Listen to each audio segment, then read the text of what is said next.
The first sign something was wrong came on a Tuesday evening in September 1978. Charles Bronson was being driven home from a late meeting at Universal Studios when he noticed his driver, Robert Caldwell, taking an unusual route through East Los Angeles. "Robert, where are we going? This isn't the way to Malibu." "Sorry, Mr. Bronson. I need to make a quick stop. Won't take more than 5 minutes." Robert had been Charles's driver for 4 years. He was reliable, punctual, and seemed genuinely devoted to his job. Charles trusted him completely, often falling asleep in the back seat during long drives. But tonight, something felt different. Robert pulled into the parking lot of what looked like an abandoned warehouse. "I'll be right back, Mr. Bronson. Just picking up something for my cousin."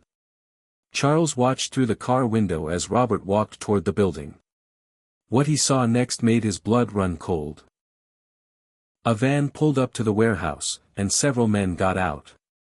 But they weren't alone, they were escorting a group of children, maybe 8 or 10 kids, all of them looking scared and confused. The children appeared to be between 10 and 14 years old, and they were clearly not there voluntarily.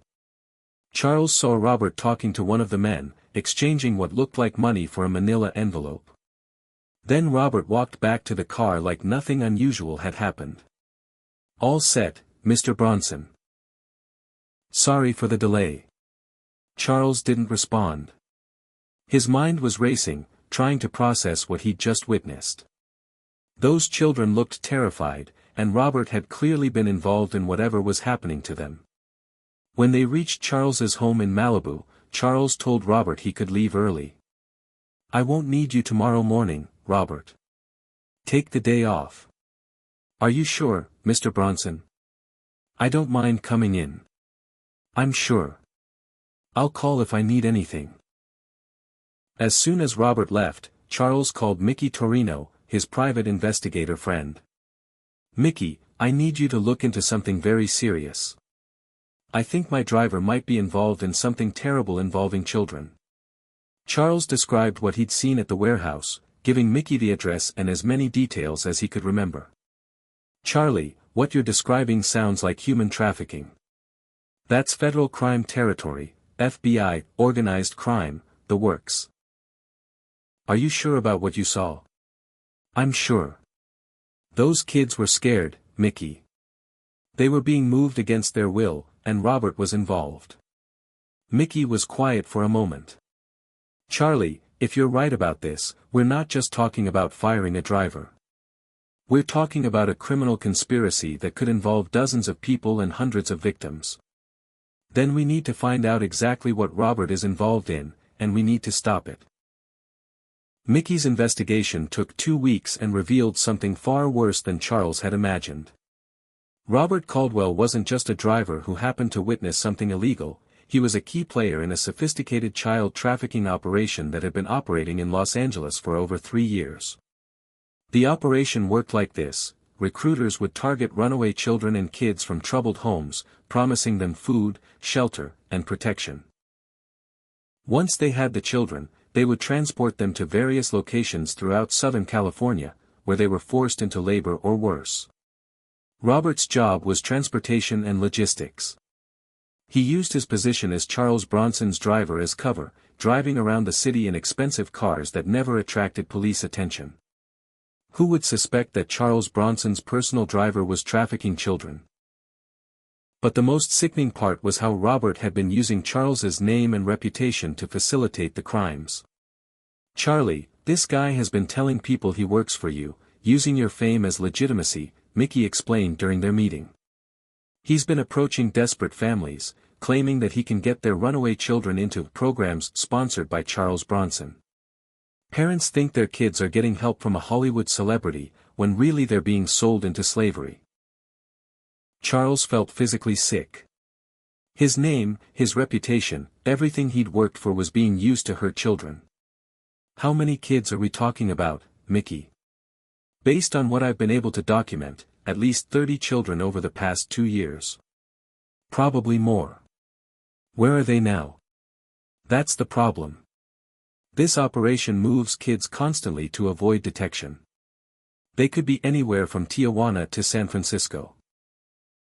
Charles was quiet for a moment, processing the magnitude of what he was hearing. 30 children, kids who should have been in school, playing with friends, living normal lives, were instead trapped in a nightmare that his own employee had helped create. "Mickey, I want you to find out everything about this operation. Who's running it, where they're keeping the children, how we can get those kids back to safety. Charlie, this is bigger than a private investigation. We need to involve law enforcement. We will.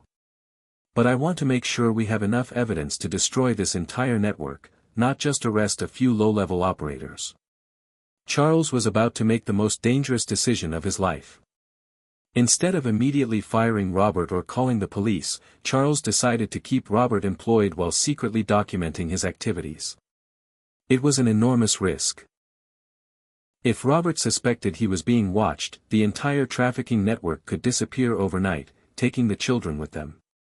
But it was also the best chance to gather the evidence needed to save all 30 kids instead of just stopping Robert. For the next 3 weeks, Charles pretended everything was normal while Mickey and a team of investigators followed Robert's every move. They documented meetings, photographed license plates, recorded conversations, and slowly mapped out the entire trafficking network.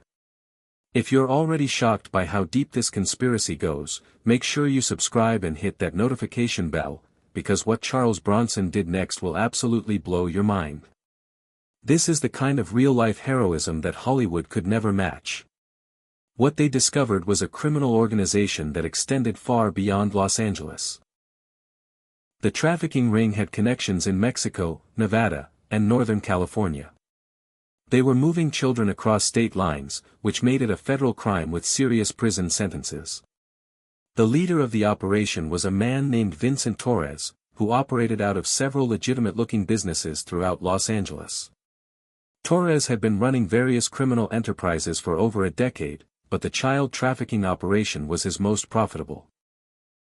Robert Caldwell wasn't just a driver, he was Torres's most trusted lieutenant, responsible for recruitment, transportation, and maintaining the operation's cover of legitimacy.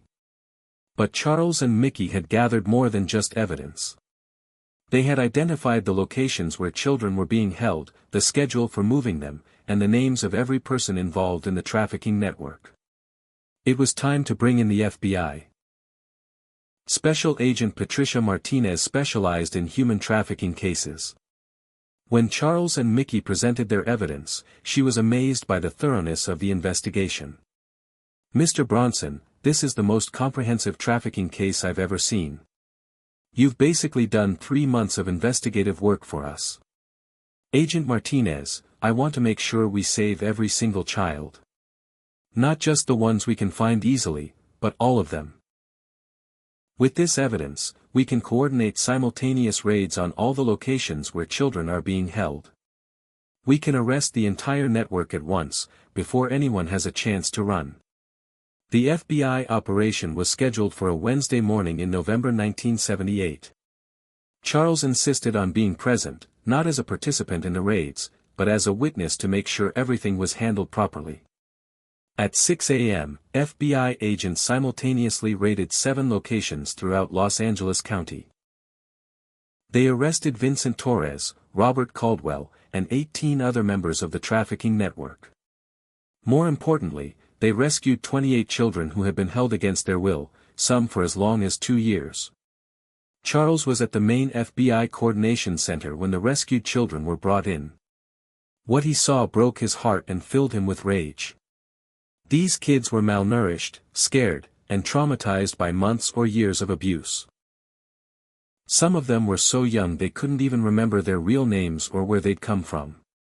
But they were alive, and they were safe.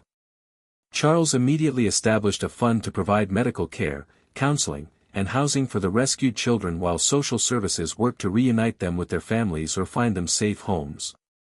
He also hired a team of lawyers to make sure that every member of the trafficking network received the maximum possible sentence. Robert Caldwell was sentenced to 25 years in federal prison. Vincent Torres received life without parole.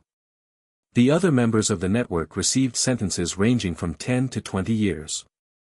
But for Charles, the most important moment came 6 months after the raids, when he received a letter from Maria Santos, one of the rescued children. Dear Mr. Bronson. My name is Maria and I'm 13 years old. I was one of the kids who got rescued because of what you did. I wanted to say thank you for saving me. I was living on the streets for almost a year before those bad men found me. They told me they were going to help me, but they hurt me instead.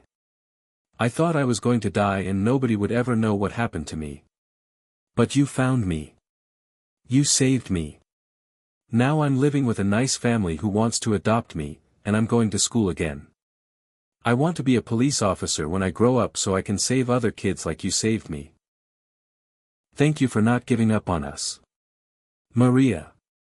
Charles kept that letter in his desk drawer and read it whenever he needed to remember why some fights are worth having. Drop a like on this video if you're amazed by Charles Bronson's real-life heroism, and let me know in the comments, were you shocked to learn about this side of his story?